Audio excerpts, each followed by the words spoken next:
Boa tarde, irmãos. Graça e paz. Amém? Vamos abrir um texto que está no Evangelho de Mateus, capítulo 6, versículo número 24.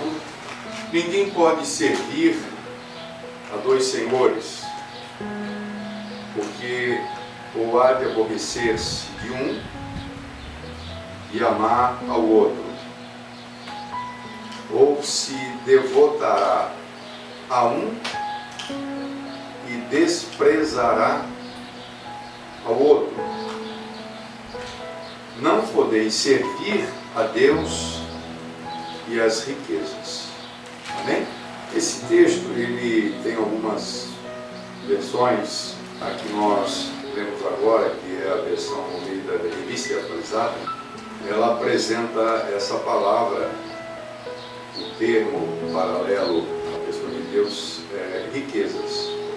Mas quando nós vamos para a versão corrigida, nós vemos no texto a palavra mamon. E quando nós vamos para a nova versão internacional, a palavra aparece como dinheiro. E alguém diz, o que é mamon, né? Mamon não é obrigatoriamente um sinônimo, exatamente um sinônimo para a riqueza, mas mamon era um deus filisteu. Alguém pode servir as riquezas, né? Mas o texto fala, na realidade, direta ou indiretamente, de se servir a uma potestade, a um poder espiritual que está por trás dessa obsessão por essa busca desmedida, implacável, desumana, que se dá não somente através das práticas ilícitas, das práticas desastrosas, criminosas, mas através do próprio capitalismo. Dependendo do nível e o tipo do capitalismo que se pratica, mas numa empresa, numa organização econômica, nós vamos ver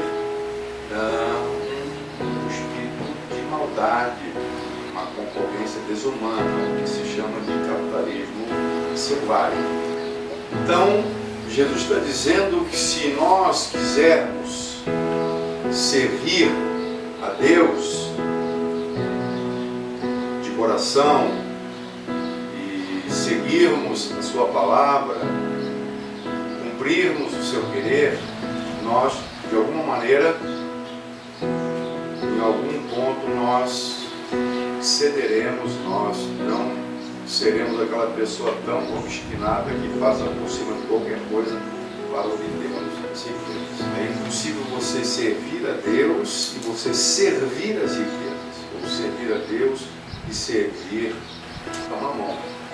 Os preceitos de Deus, a palavra de Deus no tocante do que diz respeito ao uso e à obtenção do dinheiro, ele certamente se diferencia dos preceitos de mamon, de como se pode obter e como se pode usar o dinheiro. A ética de obtenção e de uso, segundo a palavra de Deus, ela é totalmente diferente da ética de mamon, da ética do mundo, da ética daqueles que fazem qualquer coisa a qualquer custo pela obtenção de dinheiro. E quando Jesus diz assim que é impossível servir a Deus e servir às riquezas, ou servir ao dinheiro, ou servir a mamon, né? Esse servir aqui é no sentido de ter uma atitude de subserviência, né? De submissão, de se submeter, de obediência àquela potestade ou aquela política ditada por alguém, especialmente pelo mundo, de como se deve obter, né, sucesso e conquistar dinheiro. É importante, amado, nós conhecermos o sentido da palavra servir Porque a Bíblia, em nenhum momento, ela está dizendo que eu não posso servir a Deus e ao mesmo tempo ter dinheiro. Ela não diz isso. Ela não está dizendo assim que é impossível você servir a Deus e ter dinheiro. Não é isso que ela diz. Você pode servir a Deus e você ser uma pessoa muito bem sucedida. Você pode ter dinheiro e você ser até uma pessoa rica. A Bíblia está repleta de casos de pessoas que se tornaram pessoas ricas, pessoas abençoadas, e nem por isso deixaram de ser servos de Deus. A Bíblia não diz que para eu servir a Deus eu tenho que abrir mão de dinheiro, salvo se Ele me recomendar, particularmente a mim, uma palavra particular e específica a mim, como foi o caso do jovem rico, que recebeu uma palavra específica para ele. Nós não podemos pegar essa palavra que foi dada ao jovem rico e querer aplicar para todas as pessoas, como se isso fosse uma ordem de Deus, para que todo mundo que quer servir a Ele, seguir a Ele, tem que pegar os seus bens, vender e dar para os pobres. Mas foi uma palavra especificamente dirigida àquele jovem e ele não atendeu. E ali a gente percebe um problema. Interessante que a gente percebe um problema no jovem, muito embora entendo eu que ele tenha obtido aquele patrimônio de uma maneira honesta, talvez até por herança ou com seu trabalho. A Bíblia nos diz que ele era uma pessoa que seguia rigorosamente os preceitos da palavra de Deus, mas mesmo assim era uma pessoa que estava com um problema nessa área. E a Bíblia, através do apóstolo Paulo, quando escreve a igreja dos Colossenses, no capítulo 3, no versículo 5, ele diz que a avareza, ela é um tipo de idolatria. Façam, portanto, morrer a vossa natureza terrena, a prostituição, a impureza, a paixão lasciva, o desejo maligno e a avareza. A avareza é o apego, né? O apego, que é idolatria. Então, a idolatria, quando você olha para o contexto bíblico, idolatria é uma relação entre uma pessoa e um ídolo, um Deus. Isso é idolatria.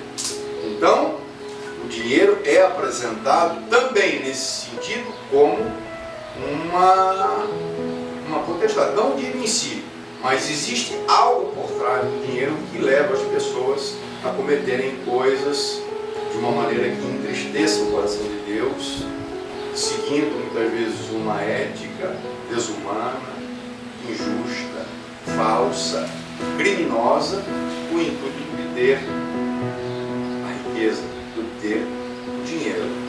É importante, a meu modo de pensar, que a gente avalie até que ponto nós podemos dizer de nós mesmos, e eu acho que só nós podemos dizer isso, acho que não cabe ao outro dizer isso, acho que isso compete a nós. Avaliarmos, sou servo de Deus, ou estou sendo, parece-me, servo de Deus e servo das riquezas. Interessante que não existe uma impossibilidade de ser servo dos dois. Pelo menos no que diz respeito a servir de qualquer maneira. É como um marido que tem 2 mulheres ou 3 mulheres. Ele não vai poder atender adequadamente, porque o coração dele vai estar dividido. Então vai ter uma oportunidade, uma determinada data, que seria importante ele estar com a família, mas ele tem mais 2, então ele fica dividido. Então ele vai agradar uma e desagradar a outra, ou as outras. E Jesus diz isso, olha, ninguém pode servir a Deus e a riqueza, porque em um dado momento ele vai agradar a Deus e ele vai desagradar a riqueza. Ou ele vai agradar a riqueza e vai desagradar a Deus. Então ele não vai fazer perfeitamente, ele não vai ter uma atitude correta nessa posição de servo, ele vai ser um mau servo em algum momento. Ou da riqueza, ou de Deus. Eu acho que existe assim algumas dicas, alguns sinais, vestígios de que a gente possa ainda estar pouco atrelado e ligado de uma maneira excessiva às riquezas e correndo um risco de falhar no nosso serviço a Deus, como servo de Deus, por conta dessa ligação ainda excessiva com o que é material, com as riquezas. Então, eu coloco alguns pontos. O primeiro ponto que eu coloco é que quando eu perco a percepção, quando eu não tenho mais o discernimento de qual é o limite para eu ir na direção da obtenção de um recurso.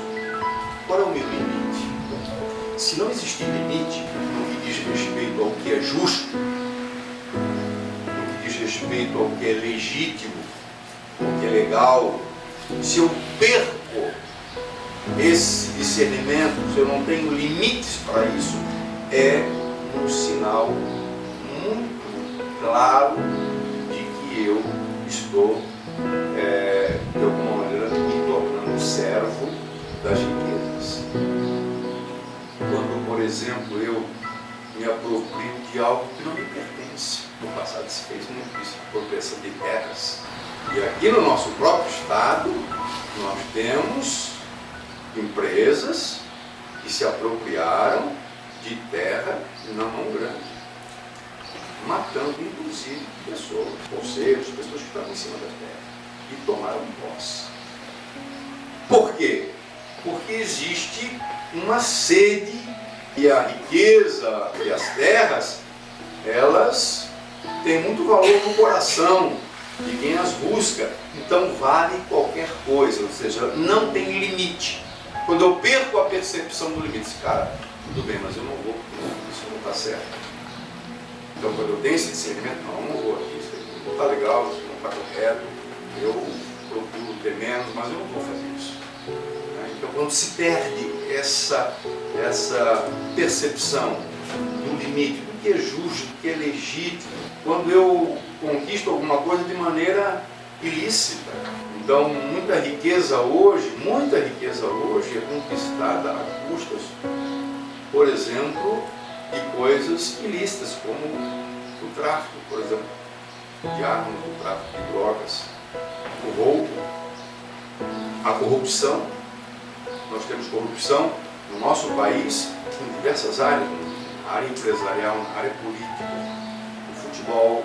Então pessoas que conquistam coisas de maneira ilícita, mas isso não incomoda, isso não atrapalha a pessoa, e a pessoa faz porque para a pessoa não existe limite, porque o valor do bem, da riqueza, está acima de qualquer coisa. A riqueza, o dinheiro se tornou o mais importante na sua vida, mais importante inclusive que a própria saúde, porque a gente sabe que muitas pessoas perdem a saúde por conta da obtenção. Às vezes o custo é a própria saúde, a pessoa nem tem essa percepção que ele está se desgastando, quer dizer, para ele é mais importante ele obter o dinheiro do que propriamente ele estar numa condição saudável. Mesmo que depois ele tenha que gastar boa parte desse dinheiro para recuperar essa saúde. Quando as pessoas valem menos para mim do que o dinheiro, quando as pessoas valem menos, quer dizer, o dinheiro vale mais do que as pessoas, quer dizer, o dinheiro passa a valer mais do que a relação que eu tenho com um amigo. Eu tenho um compromisso, eu tenho uma dívida, eu tenho um dever para com um amigo que envolva dinheiro, mas a minha avareza, o meu apego, a minha desonestidade por conta desse apego, me faz preferir perder a amizade dele, o aborrecimento dele, a relação dele, do que perder o que eu devo dar para ele, por exemplo. Então, o dinheiro ele tem mais valor do que a pessoa. Isso pode envolver filhos.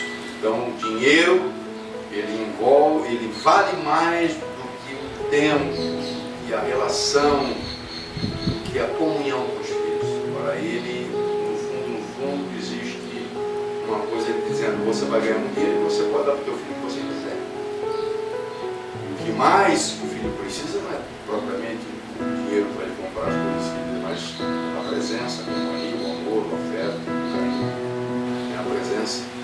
inclusive, para diversos níveis de relacionamento pessoais, onde os relacionamentos pessoais se quebram por conta do dinheiro.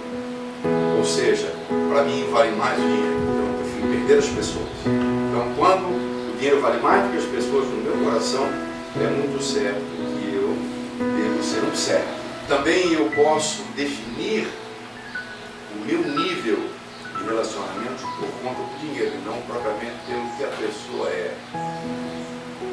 Isso é um sinal claro de que o dinheiro vale mais do que a pessoa. Ou seja, a grana que a pessoa tem é o que me interessa. Então eu vou estabelecer os meus relacionamentos em cima do que a pessoa tem. A pessoa tem bastante, a pessoa pode me beneficiar, a pessoa pode me, de alguma forma, prestar alguma coisa, algum auxílio, eu posso me beneficiar dessa amizade por conta do que essa pessoa tem, pelo barco que ele tem, pela fazenda que ele tem, pela grana que ele tem. Ah não, essa pessoa não me interessa. Nem me acrescenta, não me acrescenta nada. Porque, ao contrário, ele até pode precisar de mim. Então, as próprias relações começam a serem definidas por conta da grana. A grana é que manda e define quem são os meus amigos. Eu sempre cito, você já deve ter ouvido muitas vezes eu ter falado, que Paulo fala a respeito justamente da questão do apego, do amor, dessa idolatria, desse estado de servidão, de ser servo da riqueza, né? Quando Paulo diz que o amor, o apego, né, ao dinheiro é a raiz de todos os males. Interessante que o texto não fala que ele é a raiz de muitos males, mas ele diz que é a raiz de todos os males. Quando a gente vê, a gente analisa o nosso planeta hoje, o gemido não somente das pessoas, mas o gemido do planeta, da criação. A criação está gemendo. Você sempre vai ver por trás, sempre por trás vai estar dinheiro. Você vai ver uma família chorando porque perdeu um filho nas drogas. E você vai por trás do vício desse garoto que perdeu a vida, está um traficante que vendeu para ele, mas vendeu e se envolveu com o tráfico, porque o tráfico é uma coisa altamente lucrativa. E não olha idade, não olha sexo, não olha nível social, não olha nada. Você pode ver a prostituição no Nordeste, é muito comum, famílias, acho que eu já comentei com vocês, próprias famílias colocando suas filhas, crianças de 12, 10, 12 anos, e pessoas que vêm de fora, estrangeiros que vêm aqui para o Brasil, para o Nordeste, pessoas muito ricas, e eles vêm atrás do mercado da prostituição. E para alguns desses homens, meninas de 16 anos já são meninas velhas, 16 anos. E buscam meninas de 10 a 12 anos.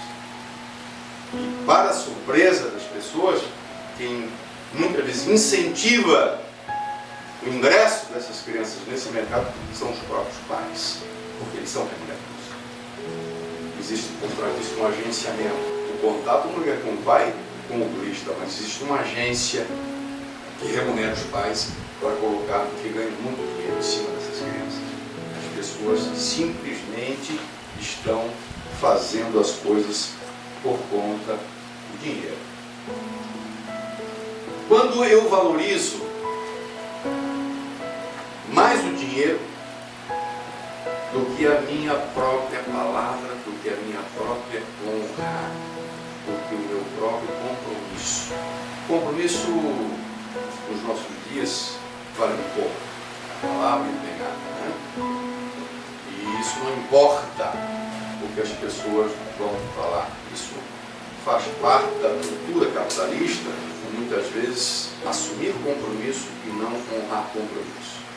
Havia uma época que era muito comum, na época da inflação muito alta, quando o comerciante ele comprava um produto, e imagine você com uma inflação de 100% no mês, né, como a gente viveu, mais até. E ele não pagava, ele atrasava para pagar no cartório, porque a própria lei beneficiava isso, e a pessoa pagava no cartório. Ele tinha ganhado, ele tinha aplicado dinheiro. E aí, alguém diz, pô, mas fulano de tal é um velhaco. E ele sabe, de repente, que tem até essa fama. Mas não interessa para ele, interessa o dinheiro. Ou seja, o dinheiro vale mais do que a palavra dele, do que o compromisso dele assumido. Vale muito mais. O fio de bigode é uma coisa ultrapassada. Nós vemos, especialmente hoje, eu acho que a gente sempre teve, mas hoje a mídia mostra mais, está mais evidente, né? Os homens que estão em eminência estão aí por cima, né? Todo mundo envolvido com trapaça, né? Ou pelo menos boa parte deles. E eles muitas vezes até fazem brincadeira na mídia, quando alguém vai perguntar alguma coisa, ainda debocham, como se o povo fosse bobo. É como se eles dissessem, nós estamos fazendo isso, e daí? Mas nós temos grana. E tudo é em nome do dinheiro. Dinheiro vale. Não tem problema eu perder o meu casamento, não tem problema eu perder os meus filhos, não tem problema eu perder a minha honra, não tem problema. Enquanto eu tenha dinheiro, e a gente vê isso em muitas pessoas, talvez não de uma forma tão abrangente, né? Mas vestígios em muitas pessoas. As pessoas precisam realmente se avaliar.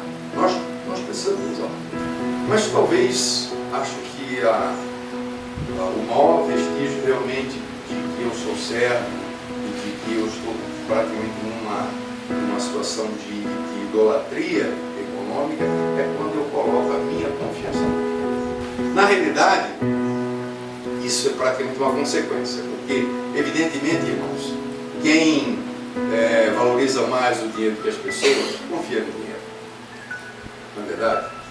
A pessoa confia no dinheiro. Não é somente uma questão de gostar. Por que as pessoas gostam? Por que as pessoas querem ter? Pelo cheiro do dinheiro, pela aparência do ouro? Não. É porque quem tem dinheiro na cabeça dessas pessoas, eles podem tudo. Então a confiança deles está no dinheiro. Então tudo que nós vimos anteriormente, quando nós perdemos a noção de limite, eu faço qualquer coisa. Por quê? Porque na verdade eu confio, boto a minha confiança total. Assim como eu boto a minha confiança total em Deus, eu confio plenamente em Deus e por isso tudo faço por Deus para obter, né, a sua graça, para obter a sua proteção, para obter a sua bênção, para que Ele esteja comigo. Tudo faço por Deus. Os crentes, eles davam a sua vida. Por quê? Porque a confiança deles estava em Deus.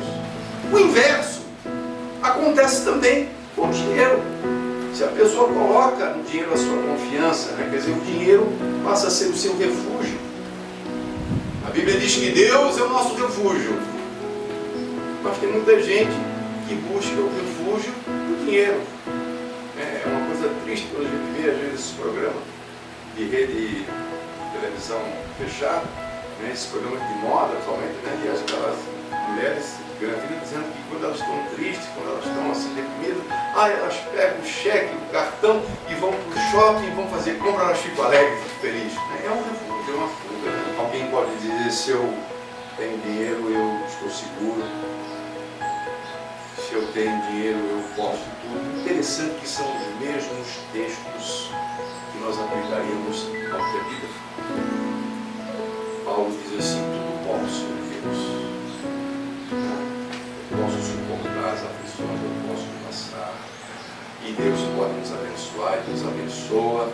Mas com o dinheiro a pessoa também diz, não, coisa, cara, eu com dinheiro eu posso fazer as coisas, eu faço o que eu quero. Então a confiança está no dinheiro. E o apóstolo Paulo, justamente quando ele escreve a Timóteo, que é pastor também, ele diz que Timóteo deve aconselhar os ricos a que eles não coloquem a sua confiança nas riquezas, porque ela é perigosa. Ele aconselha que as pessoas confiem em Deus, né? e não confie nas riquezas. Exorta aos ricos, evidentemente os ricos da igreja, exorta aos ricos que não sejam orgulhosos, nem depositem a sua confiança na instabilidade das riquezas, mas em Deus, que tudo nos proporciona ricamente para a nossa alegria, para o nosso aprazimento, que pratiquem um bem, que sejam ricos em boas obras, generosos em dar e prontos a repartir. Então aquele rapaz, aquele jovem rico, ele não tinha absolutamente nada do que nós falamos aqui. Ele não deve ter conseguido ilicitamente, ele era uma pessoa devotada a Deus, ele seguia os princípios de Deus, mas quando foi para ele repartir, ele não quis. Por quê? Porque evidentemente a sua segurança estava na riqueza. Não significa que uma pessoa que tenha muito dinheiro, que obrigatoriamente ela tenha sido injusta, ela tenha sido desleal. Ela pode ter sido uma pessoa que trabalhou muito, deu duro, madrugou, se empenhou, se esmerou, fez cursos, se atualizou, enfim, se tornou uma pessoa competitiva, mas pode ser uma pessoa que esteja depositando nas riquezas da sua confiança. E se deposita a confiança na riqueza, de certa forma, tem uma prática de idolatria. O seu Deus, a sua segurança, aquilo que dizemos de Deus, ele diz do dinheiro. Aquilo que dizemos de Deus, Deus é o nosso castelo forte, Deus é o nosso refúgio, Deus é a nossa segurança, Deus é a nossa alegria, Deus é a nossa paz, ele vai dizer do dinheiro. Inconscientemente, interiormente, ele diz isso. É como aquele homem que juntou, não foi isso que ele fez, ele juntou no celeiro, e ele não disse isso. Agora tu está segura, agora tu tem muito para aproveitar, então agora descansa, aproveita, vive. Se deitou nessa confiança em cima das riquezas, e aí, evidentemente, o que ouviu, segundo a parábola do Senhor, foi louco, você é louco, não confiar na riqueza. Nós precisamos ter para nós mesmos esse discernimento. O dinheiro não pode ditar a minha maneira de viver com Deus. Se as riquezas moldam o meu jeito de viver para Deus, evidentemente eu não sou servo de Deus, eu sou servo. Então eu acho que bem-aventurado é o homem, esse sim, que até tem, porque Deus lhe deu, mas ele sabe fazer uso, ele não está preso naquilo dali, ele não confia naquilo dali. A confiança dele está sempre em Deus, sempre estará em Deus. Não existe nenhum problema com o dinheiro. Eu digo que o dinheiro não é problema, é solução. O dinheiro é uma maravilha. Quando você sabe fazer uso, quando você não está preso a ele, quando você obtém ele de uma forma lícita, honesta. Mas quando ele molda a tua vida, existem pessoas que mudam quando ganham dinheiro. Se tornam outras pessoas. Não falam mais com fulano, com teu franco. Esquecem a sua raiz, mudam o seu jeito. O dinheiro muda a pessoa. Então aqui é um problema. Deus, ele conhecia e conhece os seus servos. Acho interessante que quando Deus abençoa Jó, já é um homem muito abençoado, e Deus tira de Jó, ele fica sem nada, sem família, fica sem saúde, sem riqueza, e quando Deus restaura a sorte de Jó, ele lhe devolve família, ele lhe devolve saúde e ele lhe devolve riqueza. E a riqueza ele devolve em dobro. Então não existe problema com a riqueza. Porque se houvesse problema com a riqueza, Deus não daria para Jó. Mas o coração de Jó era um coração temente a Deus e ele era servo a Deus. Por isso dissemos no início que não existe nenhum problema em nós sermos servos de Deus e nós temos recursos. Agora, quando esse recurso limita o meu serviço, quando começa a querer moldar a minha relação com Deus,